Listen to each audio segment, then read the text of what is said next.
Переходы очень часто используются в тех случаях, когда в соединяемых клипах у нас происходит смена времени или места действия. То есть при помощи перехода мы можем сгладить границу между двумя клипами и сделать ее незаметной. Сейчас, как вы видите, перед нами открыт проект, с которым мы работали в предыдущем уроке. И в конце предыдущего урока я сказал, что не мешало бы добавить переход в тот момент, где у нас находится граница между 5 и 6 клипом.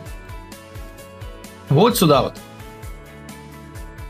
Как вы видите, в этих клипах у нас происходит смена времени и места действия. Плюс ко всему, 5-й клип у нас находится в движении, а 6-й клип, он почти что статичен. Поэтому, если мы добавим сюда переход, то все будет смотреться намного круче. Чтобы рассказать вам про основы работы с переходами, давайте я создам новый проект. А к этому проекту мы вернемся чуть попозже. Для того, чтобы создать новый проект, я выполняю команду File New Project. Как-нибудь называю данный проект, кликаю по кнопке ОК, и наш проект создан. Теперь давайте я перейду к панели Project и импортирую сюда два каких-нибудь клипа, которые я буду соединять и между которыми я буду располагать переход.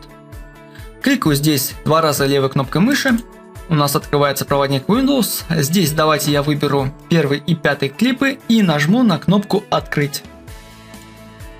Все, эти клипы импортированы на панель Project. Теперь давайте создадим новую последовательность. Я беру первый клип и перекидываю его на кнопку New Item. Таким образом, мы с вами создадим новую последовательность точно с такими же параметрами, как и у исходного видеоматериала.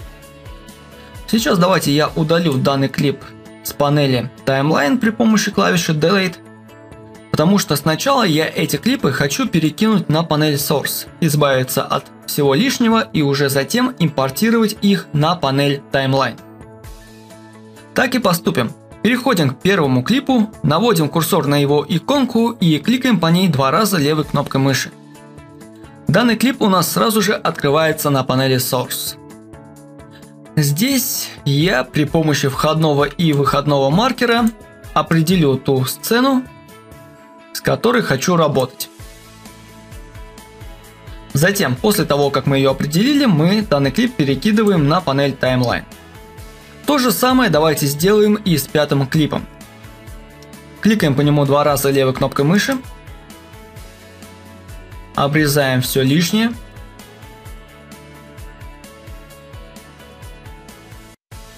И перекидываем сюда. Напоминаю вам, что обрезку мы производим при помощи кнопок Mark In и Mark Out. Супер! Давайте я немного увеличу масштаб на панели Timeline, и вот что мы получили. Нажимаем на кнопку Play и смотрим. Неплохая связка из двух клипов, но что если мы хотим смягчить вот эту границу? В этом случае нам нужно добавить сюда переход. Как это сделать? На самом деле это очень просто. В первую очередь мы должны перейти ко вкладке Effects, к панели Effects. Если данная панель у вас не отображается, то вы знаете, что любую панель в программе Premiere Pro мы можем открыть через пункт Window верхнего меню. Кликаем сюда, и здесь у нас представлены все панели. Выбираем Effects, и данная панель появится у вас здесь. На этой панели мы переходим в папку Video Transitions, потому что именно в этой папке находятся все видеопереходы. Все эти видеопереходы разбиты на множество дополнительных папок.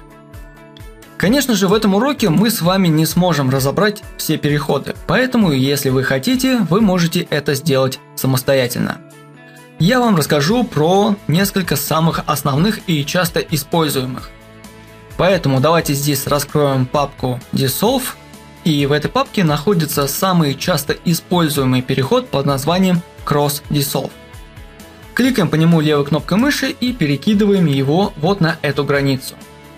И здесь стоит отметить, что применить данный переход вот к этой границе мы можем тремя разными способами. Первый способ – это расположить данный переход слева от границы. Второй способ – расположить его посередине, между клипами. Ну и третий способ – расположить его справа от границы. Давайте его расположим посередине, и таким образом наш переход будет смотреться немного плавнее. После того, как мы его расположили, давайте посмотрим, что у нас получилось. Кликаем по кнопке Play на панели Program. Теперь вы видите, что у нас происходит мягкая смена одного клипа на другой. Первый клип у нас потихоньку исчезает и начинает проявляться пятый клип. Самое интересное заключается в том, что если мы разместим индикатор текущего времени примерно вот в этой позиции, в этой позиции у нас уже потихоньку начинает исчезать первый клип и начинает проявляться пятый клип. Но вы можете спросить, как так? Почему в этой позиции мы видим кадры из пятого клипа? Ведь он должен начинаться только вот отсюда, с его начала. Но как вы видите, уже здесь мы видим эту машину. Как так получается? Да все дело в том, что переход Cross Dissolve – это по сути перекрытие двух клипов. И для создания плавной анимации здесь до начала пятого клипа используется тот материал, который находится в этом пятом клипе до входного маркера. Вот этот материал. Как я вам говорил в предыдущем уроке, после того, как мы проставляем входной и выходной маркер, то вот этот материал, он никуда не удаляется, он никуда не исчезает. И мы его можем использовать. В том числе он используется и в переходах. Как вы видите, пятый клип у нас начинается только отсюда, но мы видим его кадры уже вот здесь вот. И это как раз есть кадры вот из этой области. То же самое происходит и с первым клипом. По сути, вот здесь вот первый клип должен закончиться. Но мы также вот в этой области видим кадры из первого клипа. Как вы понимаете, это кадры, которые находятся вот здесь вот, за выходным маркером. Вот так вот очень просто довольно-таки работает переход Cross Dissolve, то есть наложение. Сейчас давайте поговорим о том, как мы можем изменить продолжительность данного перехода. На самом деле это очень просто. Давайте возьмем инструмент Selection Tool на панели Tools, наведем курсор на одну из границ данного перехода, и вот таким вот образом мы можем изменять продолжительность данного перехода. Давайте я нажму сочетание клавиш Ctrl-Z, чтобы отменить последнее действие. Теперь давайте выделим данный переход здесь и перейдем к панели Effect Controls. На панели Effect Controls мы можем более точно настраивать переходы и эффекты. Сейчас данная панель выглядит вот так вот. Но первоначально, когда вы ее в первый раз открываете, она может выглядеть вот так. То есть состоять из одной части. Но нам стоит кликнуть вот по этой стрелочке, и тогда здесь откроется небольшая миниатюрная панель Timeline, на которой мы можем наблюдать данный переход. Итак, здесь у нас располагается небольшая панель Timeline, а здесь у нас располагаются основные параметры, при помощи которых мы можем настраивать данный переход. Кстати, если у вас здесь ничего не отображается, то вам просто нужно выделить данный переход на панели Timeline. Итак, давайте посмотрим, какие управляющие элементы здесь у нас есть. Первый параметр – это Duration. При помощи него мы можем изменять продолжительность данного перехода. Увеличивать ее или уменьшать. Давайте я снова нажму сочетание клавиш Ctrl-Z, чтобы отменить последнее действие. Параметр Alignment отвечает за то, как у нас будет располагаться наш переход. Будет он располагаться справа от границы, либо слева от границы, либо посередине. Ну и здесь в правой части у нас, как я уже сказал, располагается сам переход. Здесь, кстати, можно более точно понять, как у нас накладывается наш переход на наши клипы. Как вы видите, здесь у нас располагается клип под номером 1, здесь у нас располагается клип под номером 5. Между ними располагается переход. Так вот, по сути, выходной маркер клипа 1 находится вот в этой точке. Но для осуществления перехода нам также здесь нужен какой-нибудь материал. И, конечно же, программа берет тот материал, который находится у первого клипа за выходным маркером. Точно так же дела обстоят и с пятым клипом. Здесь у нас располагается его входной маркер, и для осуществления перехода нам нужен кусок этого материала до входного маркера, поэтому программа берет его. И таким образом мы получаем очень плавный переход от первого клипа ко второму, а вернее к пятому.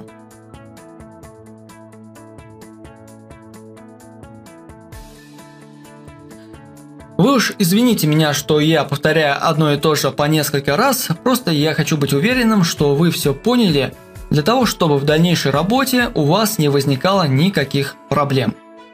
Окей, в принципе, с основами работы с переходами мы с вами ознакомились, теперь давайте вернемся к нашему основному проекту. Для этого я выполню команду File Open Recent Project. При помощи пункта Open Recent мы получаем доступ к тем проектам, с которыми недавно работали. Как вы видите, здесь располагается наш основной проект под названием My New Project. Я выбираю его, и он у нас загружается. Хотя сначала программа Premiere Pro спрашивает, сохранить ли проект 5.6.7. Я выбираю пункт No. Итак, у нас загрузился наш основной проект, и сейчас давайте добавим переход вот к этой границе между пятым и шестым клипом. Переход я буду использовать все тот же под названием Cross Dissolve. Перехожу к панели Effects, раскрываю вкладку, а точнее папку Video Transitions, Dissolve, беру данный переход и перетаскиваю его сюда. Как вы видите, в этом случае мы можем его расположить только справа от границы. Нас это не совсем устраивает. Почему так? Почему мы можем его расположить только так? Да все дело в том, что для того, чтобы разместить этот переход посередине, то оба соседних клипа должны иметь дополнительный материал за своими границами.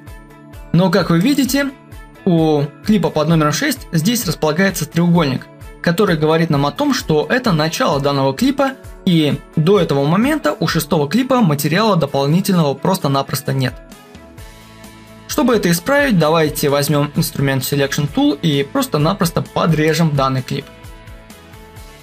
Заодно дополнительно подрежем клип под номером 5.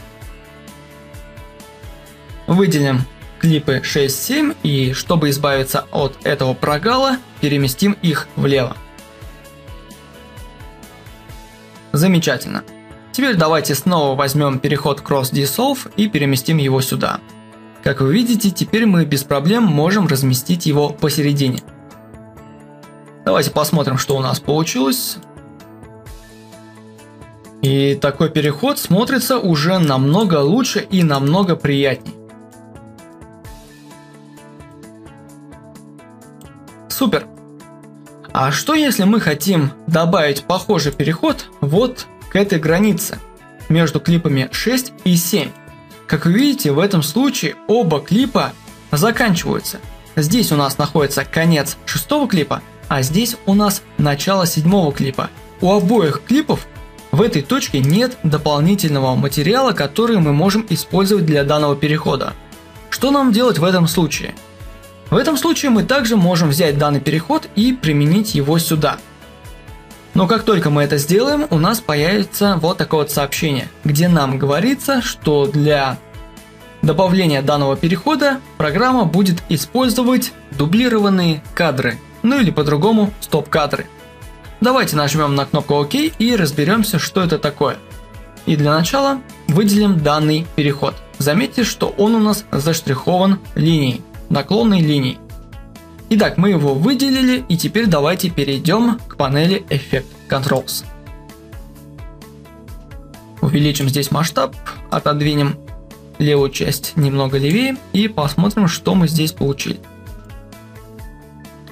Итак, как я уже говорил, для осуществления перехода Cross Dissolve у нас после первого клипа должен быть дополнительный материал, и перед вторым клипом также должен быть дополнительный материал.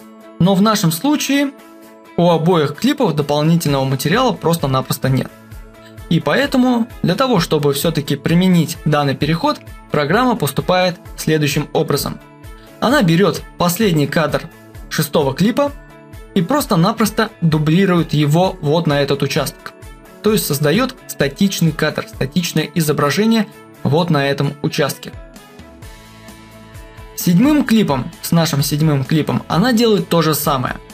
Берет первый кадр и создает статичный стоп-кадр вот на этом участке. И в этом случае мы также получаем плавный переход. Но смотрится, если честно, он уже хуже. Потому что здесь, допустим, видно, что используются статичные кадры. Поэтому такие переходы без дополнительного материала я вам использовать не советую. Давайте выделим данный переход на панели Timeline и нажмем клавишу Delete. Вот так вот мы можем удалять переходы. Также переходы мы можем копировать и вставлять при помощи сочетания клавиш Ctrl-C, Ctrl-V. Окей, в принципе мы с вами разобрались, что такое переходы, что они из себя представляют и как мы их можем применять к нашим клипам и редактировать их во вкладке Effect Controls. Как я уже говорил, переходов в программе Premiere Pro огромное множество, и в рамках данного урока мы, конечно же, не сможем с ними со всеми познакомиться. Поэтому вам просто нужно пробежаться по всем этим переходам, поприменяйте их к тем или иным клипам и посмотрите, что они из себя представляют. Важно отметить, что чаще всего используются следующие переходы: Cross Dissolve, Deep to Black и Deep to White. То есть погружение в черное и погружение в белое. Сейчас давайте в самом начале нашего проекта сделаем плавный переход из черного цвета к нашей основной картинке. Для этого я возьму переход Deep to Black и перетащу его сюда. Немного уменьшу его продолжительность и давайте посмотрим, что получилось. Вот так вот начало смотрится более плавнее. А на этом, дорогие друзья, все. Наш урок подошел к концу. Мы с вами узнали, что такое переходы и какой это на самом деле очень мощный инструмент. Важно отметить, что не стоит слишком часто использовать переходы в своих видео, потому что это может дополнительно отвлекать зрителя от просмотра вашего фильма. Поэтому используйте переходы с умом. На этом все, и в следующем уроке мы с вами будем изучать эффекты.